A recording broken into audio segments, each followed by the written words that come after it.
Olá, pessoal! Chegamos então ao desafio número 13 do nosso desafio de amar, nosso podcast aí para lutar pelo nosso casamento. E o tema de hoje é o amor fair play. Então vamos lá? Marcos 3:25 diz: E se uma casa se dividir contra si mesma, tal casa não pode subsistir. Querendo ou não, os conflitos no casamento são simplesmente inevitáveis. Quando vocês selaram o casamento como noivo e noiva, não juntaram apenas suas esperanças e sonhos, mas juntaram também o coração, temores, imperfeições e carga emocional. A partir do momento em que saíram da lua de mel, iniciaram o processo real de descoberta um do outro, desagradavelmente, percebendo o quão pecador e egoísta cada um pode ser. De repente, o seu cônjuge escorrega do seu pedestal e você do dele. A aproximação forçada do casamento começou a remover a farsa pública, expondo seus problemas pessoais e hábitos secretos. Bem-vindo à humanidade falha. Ao mesmo tempo, as tempestades da vida começaram a prová-lo e a revelar do que você é feito realmente. Exigências do trabalho, problemas de saúde, discussões familiares e necessidades financeiras incendiaram o casamento em vários aspectos, acrescentando pressão e calor ao relacionamento. Isso prepara o caminho para que desentendimentos ocorram entre os casais. Discutimos e brigamos, ferimos, vivemos em conflito, mas não estamos sozinhos. Todos os casais passam por tempestades, faz parte do casamento, mas nem todos os casais sobrevivem a elas. Então, não pense que fazer o desafio de hoje acabará com todos os conflitos do casamento. Pelo contrário, pôr em prática tal desafio ajudará a lidar com o conflito de forma que vocês saiam saudáveis do outro lado, os dois juntos. O dano mais profundo, mais doloroso que um dia podemos cometer ou já cometemos no casamento está mais propício a acontecer em meio ao conflito. É porque é no conflito que nosso orgulho é forte e nossa raiva é fervente. Somos mais egoístas e críticos. Nossas palavras são venenosas. Tomamos as piores decisões. Um casamento pode começar muito bem na segunda e ficar mal na terça, se conflitos desenfreados assumirem o controle e se nenhum de nós tiver o pé no freio. Mas o amor chega e modifica as coisas. O amor nos lembra de que nosso casamento é valioso demais para permitirmos que se autodestrua e que o nosso amor por nosso cônjuge é mais importante que qualquer discussão. O amor nos ajuda a instalar airbags e a construir corrimãos no nosso relacionamento. Isto nos faz lembrar que os conflitos podem, na verdade, se transformar em algo bom. Os casais que aprendem a viver em meio a conflitos tendem a ser mais chegados, mais confiantes, mais íntimos e a viver subsequentemente um relacionamento mais profundo. Mas como?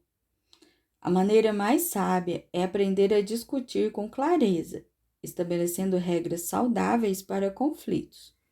Se não houver um guia de como abordar tópicos sérios, não haverá limites para quando a discussão esquentar. Basicamente, existem dois tipos de limites para lidar com conflitos: os limites nós e os limites eu. Os limites nós são regras com as quais ambos concordam de antemão, regras que se aplicam durante qualquer briga ou discussão. Cada um de nós tem o direito de gentilmente, mas diretamente, relembrar esses limites quando forem violados. Eles podem incluir, por exemplo, 1. Nunca mencionaremos divórcio. 2.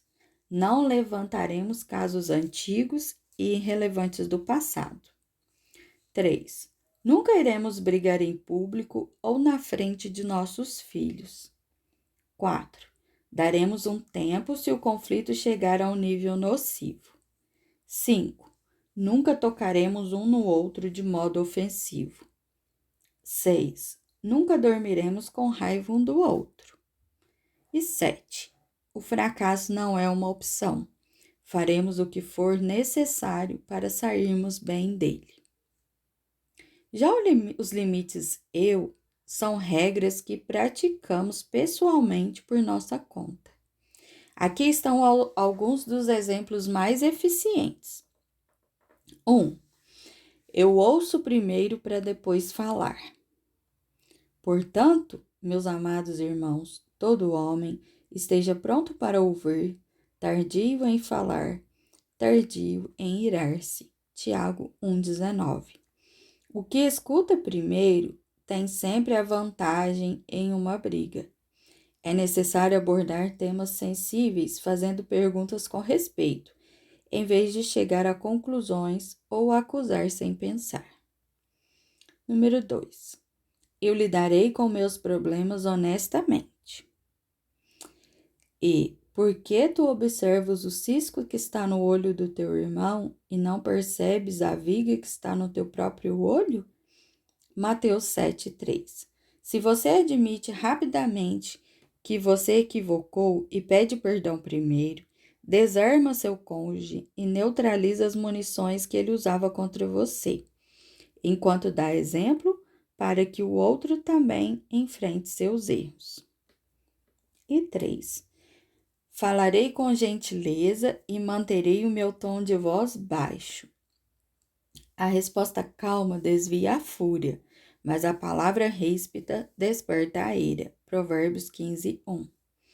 A gente costuma imitar o inimigo em uma briga. Quanto mais intenso você for, mais intensa será a outra pessoa.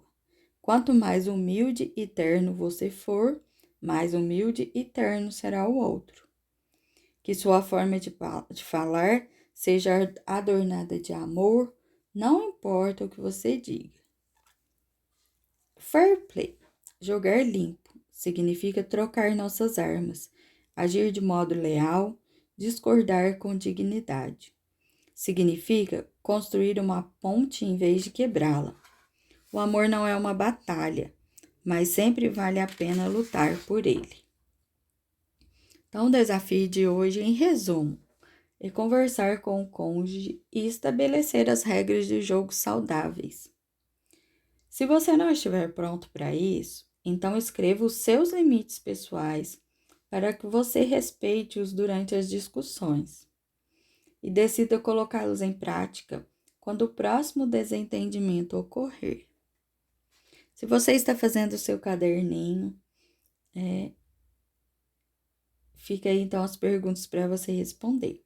Se o seu cônjuge participou com você, ouviu com você, e qual foi a reação dele com o estabelecimento dessas regras do jogo aí, do nós e do eu? E que regras você colocou para você mesmo? E para a gente encerrar, em Romanos 12,16 diz: tende o mesmo pensamento uns para com os outros. Então fica aí para nossa reflexão, para que a gente aprimore os nossos relacionamentos. E a gente se vê no próximo desafio. Deus abençoe você e sua família.